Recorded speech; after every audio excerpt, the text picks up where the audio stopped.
কুলাউড়া থানা সরকারের নির্দেশ মোতাবেক একবারে 100% সৎ নিষ্ঠাভাবে কাজ করবে। আমি মোহাম্মদ আলী মাহমুদ, অফিসার ইনচার্জ কুলাউড়া থানা। আমি বলবো আজকেই প্রথম নতুন বাংলাদেশ নিমিত্তে কুলাউড়া থানা পুলিশ পূর্বে কি ঘটছে না ঘটছে আমি আজকে থেকে কথা দিচ্ছি। কুলাউড়া থানা পুলিশ বর্তমান ডক্টর মোহাম্মদ ইউনূস স্যারের যে নির্দেশনা, যে ইয়েগুলো আছে, উনি যেই নির্দেশনা অনুসারে কাজ করছে এবং এটা ডক্টর ইউনূস স্যারের পক্ষে ব্রিগেডিয়ার সাখাওয়াত স্যার যে আমাদেরকে অনেকগুলো নির্দেশনা দিয়েছে আমাদের কর্তৃপক্ষের মাধ্যমে। এই নির্দেশনা অনুসারে আমি আপনাদেরকে এটুকু কথা বলতে পারি যে কুলাউড়া থানা সরকারের নির্দেশ মোতাবেক একবারে 100% সৎ নিষ্ঠাভাবে কাজ করবে। এবং আরেকটা কথা বলা হয়েছে যে কিছু কিছু অফিসার, এটা আমি আপনার সাথে ব্যক্তিগতভাবে কথা বলে নিব, আমি আস্তে আস্তে সংশোধন করার চেষ্টা করবো, না হয় আমি অন্যদিকে বুদ্ধি করে দেবো।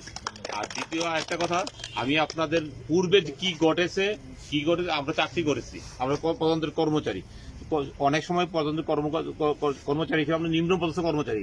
আমাদের যে সরকারের নির্দেশনা ছিল অনেক সময় অনেক ভুল ক্রমে কাজ হয়ে গেছে। যদি আমার বলবো আমার কোনো অফিসারের পক্ষ থেকে আমার পক্ষ থেকে কোনো ভুল হয়ে থাকে, আজকের পূর্বে যে ঘটছে এটা আপনার ক্ষমা সুন্দর দেখবেন এবং আজকের থেকে নতুন কুলাউড়া থানা দেখবেন আপনারা। কুলাউড়া থানাতে সবাই এরকম কথা আশ্বস্ত করতে পারি, কালকে থেকে আমরা অফিসার ফোর্স সকলে মাঠে নামবে। এবং আমার সবচেয়ে আরো ধন্যবাদ জানাই, আমি এই কুলাউড়ার এই দুর্যোগ মুহূর্তের সময় আমাদের যে সেনাবাহিনী আমাদেরকে সাপোর্ট দিচ্ছে, যে আনসার বিডিবি বাহিনী আমাদের সাপোর্ট দিচ্ছে, এবং আপনারা যে পরিমাণ সাপোর্ট দিচ্ছেন, আমি আপনাদের কিছু লোকের নাম না বললে হয় না, যেমন আমাদের সভাপতি সজল ভাই, আকবর ভাই, এই বাবলু ভাই, সবাই অনেকেই মাঠে এসে আমাদের সামনে দিয়েছেন। আমি চেষ্টা করছি, আমি অফিসার ফোর্সকে সেভ করতে গিয়ে আমি সবার আগে ছিলাম, এটা আমি আপনারা দেখছেন। আমি বলছি আমি যতক্ষণ রক্তবিন থাকবে তোমরা কোনো আক্রমণ করবে না। অনেকে পিছন দিয়ে উস্কানি দিয়েছে, গুলি করেন, অনেকে ফোন করে বলছে গুলি করেন, আপনাদের মায়েরা ফেলবে। আমি বলছি আমার লাশটা তো কিন্তু না পড়বে তোমরা একটা গুলি করবে না। আমি এইটুকু আপনার এই ইয়েটাই করছি।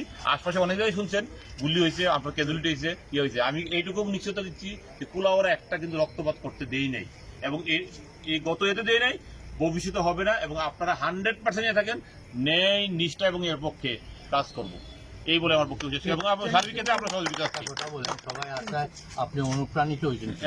এবং আরও বলতে চাই, আপনারা যে এই এত বড় মহৎ কাজ করবেন আমার ধারণা ছিল না।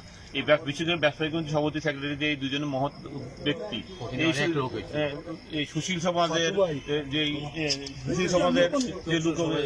যে বিশেষ করে আমাদের সাংবাদিক ভাইরা, প্রত্যেক শিক্ষা প্রতিষ্ঠানের প্রধান, আমি বিশেষ হান্নান স্যারকে বলি, যারা ব্যবসায়ীরা আছেন, যারা সাংবাদিকরা আছেন, যারা ওই যে অন্য কমিটির লোকজন, হিন্দু কমিটির লোকজন আছেন, ইসলামী দলগুলো আছেন, সবাইকে নিয়ে যে আমাকে এইভাবে অনুপ্রাণিত করার জন্য আসছেন, আমাকে যে উৎসাহ দেওয়ার জন্য আসছেন, আমি আপনাদের কাছে আজ থেকে ঋণী হয়ে গেলাম।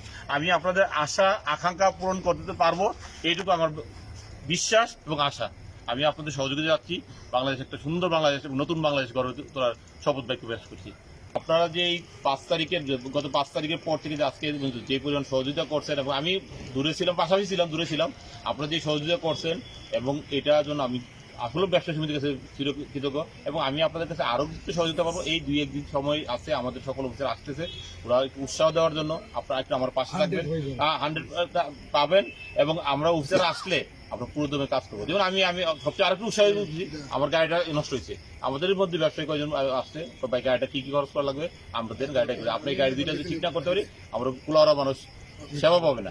এই জন্য আরো আমি আপনাদের কাছে আরো ঋণী হয়ে যাচ্ছি যে আপনার কোনো লোক তো আপনাদের নিজ উৎসাহে আইসে বলতেছেন যে গাড়িটা লাগবে, অনেকে বলতেছেন আমার ব্যক্তিগত গাড়িটাতে আপনি যদি টহল দেন ইয়ে করবেন।